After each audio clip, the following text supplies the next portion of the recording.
All right, welcome back to Off the Bench, presented by United Dairy Farmers. A pleasure to be joined once again by our buddy Paul Daugherty, just retired recently as a long-time, 30-plus years columnist, lead columnist of Cincinnati Enquirer.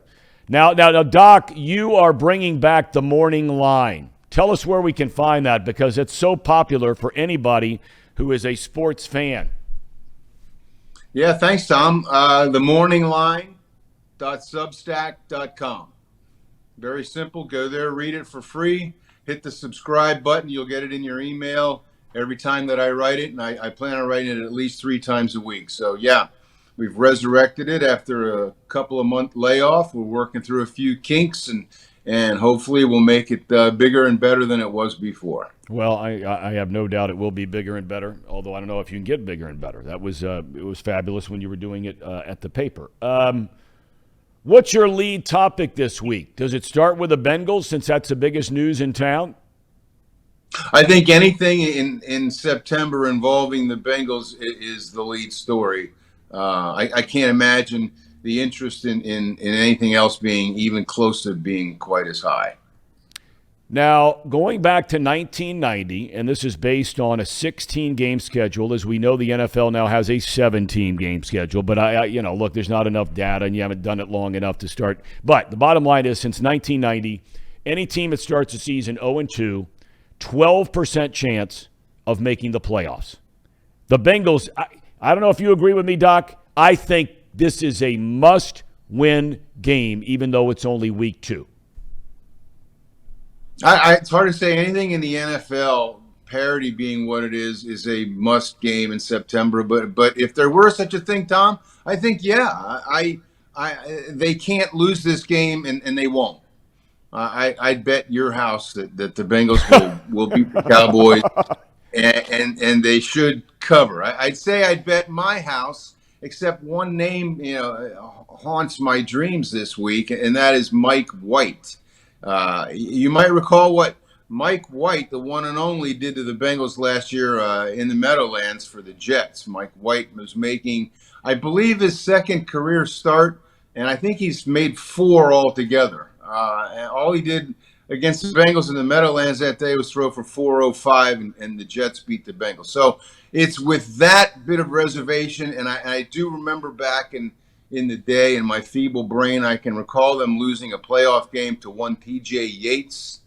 I can recall them losing in Chicago last year to Justin Fields, who took over after Andy Dalton got hurt in the second quarter. They've lost to the likes of Brian Hoyer. So there's always that doubt. But that said, I think we're going to deal with an eager Joe Mixon to run against a bad Cowboys run defense, a pissed off Joe Burrow, and somebody named Cooper Rush, who could be this year's Mike White. Mm-hmm. But I'd rather doubt it. I think the Bengals win, and I think they cover. Cooper Rush, by the way, we brought it up yesterday. He's only made 1 NFL start. That was in Week 8 against Minnesota last year when Dak Prescott was hurt again. And he threw 3 touchdown passes, and they won the game. Now, Minnesota last year wasn't all that good.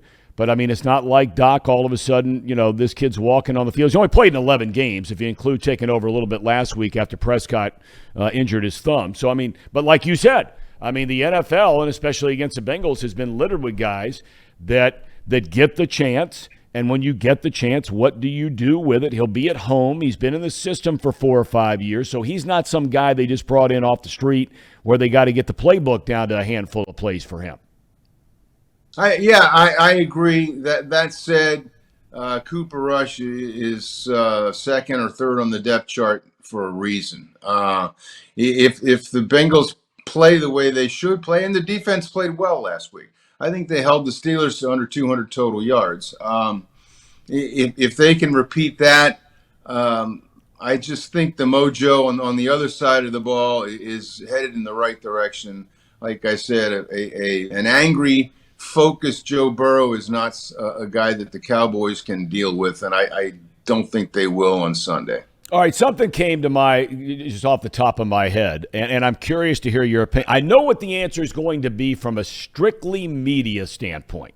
Okay, as a guy that for years and years and years had to follow the team, write about the team, in some cases cover the team, you'd go to games and so forth. Would you rather have an owner like Jerry Jones or Mike Brown? From a strictly media standpoint, No. I'm asking you. I I think your answer from a media standpoint would say, well, of course, Jerry okay, Jones. I mean, he says stuff. yeah. But I'm just saying, as a fan of an organization living in a city, would you rather have Jerry Jones or Mike Brown? I think I would give the edge to Jerry Jones. He's got a few more rings than Mike Brown. He gives the appearance of winning, mattering above all else. He has spent the money. He understands that it's a business, and for the Cowboy brand to be as powerful as it's been traditionally, historically, they have to win. On the other hand, they haven't done a really good job of that lately. I mean, you go back to the Aikman, Emmett, Irvin glory years, which were 20 years ago, longer. They haven't done much at all, Tom. No, They have no. not won. They have not, certainly not by Cowboy standards. And I think just as a human being, maybe you get a little tired of Jerry Jones. I mean, you get tired in Cincinnati of Mike Brown not putting out a winning product. Believe me, I know. I never got tired of Mike Brown, the person, and fans might say, well, so what? We don't care if he's a nice guy or an interesting man, what have you. We just want to win. But I think there is something to be said for being a decent human being. Not that Jerry Jones is not. He's Jerry Jones. Yeah. And if you're not winning big, the name Jerry Jones doesn't come with the cachet that it has in the past. So I'm not really answering your question. I guess if I were a fan of either team, I'd rather have Jerry Jones owning my team than Mike Brown. Okay. UC Miami. You and I were texting back and forth yesterday, and you posed a very interesting question. This spans 130 years. These two schools have met. It'll be the 126th meeting for the Victory Bell they play for. But you asked the question, is this still a rivalry? What are your thoughts on that? Well, I looked this up, and the dictionary definition of a rivalry, Tom, is, quote, competition for superiority in the same field. This rivalry doesn't meet that standard. There has been no competition. You can talk about it being tied 59 to 7 or whatever it is. You can talk about that they played somewhat better in Chuck Martin's 9 years, 8+ years. What matters to me, the number that matters to me is 0-15 if you're Miami. In those 15 games, UC has beaten Miami by 20+ points 9 times. The game has been under 10 points only 4 times. Frankly, Miami has not been in UC's league since Ben Roethlisberger. And Roethlisberger owned UC. Since Ben left, one program has gone up, the other one has gone down. I think if you're going to continue to call it a rivalry, and even to continue to play the game, you have an obligation to make it a representative, competitive football game. It has not been that, and I'm afraid with the emergence of NIL, of NIL, there's a decent chance that it might never be again. I mean, good for Miami. I don't mean to pile on Miami, but rivalries are rivalries because each team has a chance to win. I don't know how you call this a rivalry anymore, and I don't know what Miami does about it. I know Bob Huggins canceled the game. He got rid of the game for a time, basketball game, because there was no upside to UC winning the game. You win the game, you're supposed to win it. You don't win the game, oh my God, well, the alumni are go crazy. So, long answer, short question. I hope it's close. I hope it's entertaining. I hope Miami is representative. But to call it a rivalry at this point, I don't think so. The thing is about this, Doc, is, and this became a big deal in the state legislature a number of years ago about Ohio State. And, look, all these big-time football programs, they'll play a monster game against somebody more times than not, unless you're Michigan. They don't play anybody. But Ohio State plays Notre Dame. Alabama plays Texas on the road. Games like that, okay? Utah goes down to Florida. So, all the big schools have that. But then they have a couple of games they plug in. UC last week, Kennesaw State, Ohio State, Toledo. But the state legislature said, hold on a second. If Ohio State is going to play some of these teams, okay, why not keep the money? Because the payday for these schools is incredible when they come to Columbus. And now the way it's going at UC, selling out every game, although this game is at Paycor, Miami's a home team. The state legislature has said to Ohio State, you got to play at least one Ohio school every single year. And so they'll play Ohio University or Kent State or Toledo like tomorrow, that kind of thing. So I almost wonder if for no other reason, just to keep the money around, it seems like UC keeps that game against Miami because at least it sparks some interest as opposed to the Kennesaw States of the world. I think that's indisputable. I wouldn't argue with that in the least. But UC is not Ohio State, and the money that UC shares with Miami is nowhere near the money that Ohio State would share with Miami. And I think at this point in their growth as a program, UC needs to look out for UC. You don't get any more from beating Miami than you do from beating Kennesaw State, obviously. In fact, you do get you get more out of beating Miami than Kennesaw. Maybe you schedule up. Maybe you use that week to play a top 25 quality team. I don't know. I don't have a big issue with the game being played so much as I have it being seen as a rivalry, because at this point it's not. Right.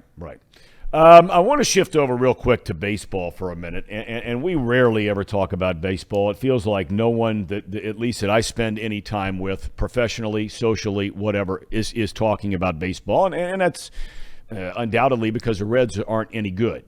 They just get swept by the Pirates. They did end a losing streak last night, beating St. Louis in St. Louis. But the topic at hand is this Aaron Judge thing. And we had Sean Casey on a couple of days ago and talking about that year of Sammy and McGuire. And look, the PED stuff, we're not getting into that, but I'm just saying it electrified baseball. It rejuvenated baseball, and the country embraced that story. I'm not so sure, Doc, outside of New York City. I don't know how many people care about this Aaron Judge story. What do you think?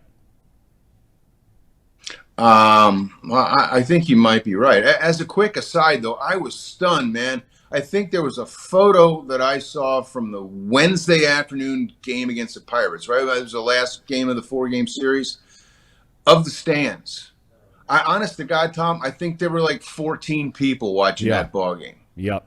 And 12 of them took a wrong turn at the river and just ended up in the ballpark.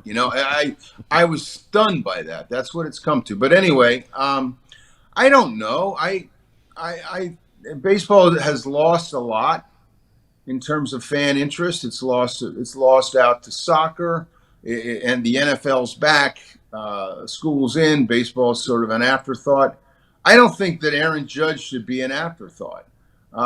He's had one of the best seasons in many a year. He leads the American League in home runs, obviously, but also in walks, runs, RBIs, OPS, and WAR, if you believe in the gospel of WAR.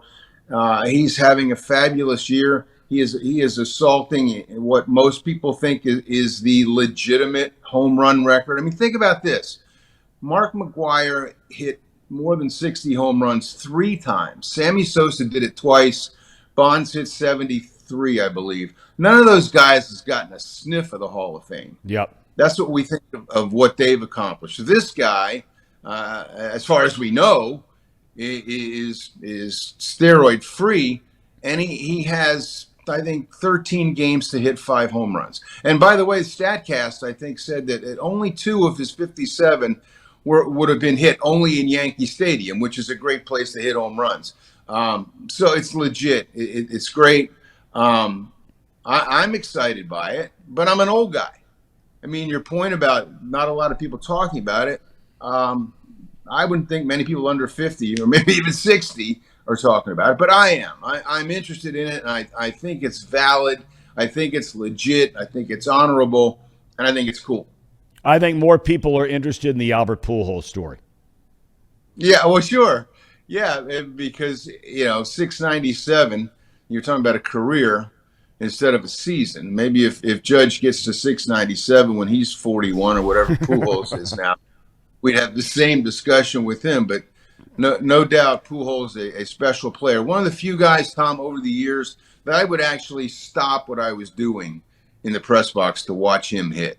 Yeah. There haven't been a lot of those guys. And one of them here, I'm getting off on a tangent here, but one of them here was Kevin Mitchell. No doubt. I would never find myself staring down at my computer screen when Kevin Mitchell was at bat for the Reds. And Pujols was the same way. It's just a fun time watching him hit. Well, it's been a great story. It looked like when, he had decided this was going to be his final year, he's had so many injuries, especially with his feet that have just caused pain and lack of production all those years out in Anaheim. He looked terrible to start this year. I don't know what all of a sudden has gotten into him, but it's a fascinating story to watch. So, Doc, you and I will catch up again next week. Thank you, as always, for your tremendous insight. You going to be watching football all weekend, or are you going out hiking? You going out biking? What do you got going on? I try not to watch football all weekend. I mean, I never did it before, right? Because I was always at a game. On the Bengals bye weeks, I would generally do anything but watch football. This weekend, I don't know. It'll be interesting. It depends on what else I have going on. If the weather stays nice, it'd be hard for me to sit in front of a television all day. But we'll see. Yep. All right. Doc, thanks. Have a good weekend. Thanks, Tom. All right. And again, he is at themorningline.substack. And check it out because he has such just – the guy's just a thinker. You know what I mean? He's a thinker. And for dummies like me, it's interesting to hear his perspective on things.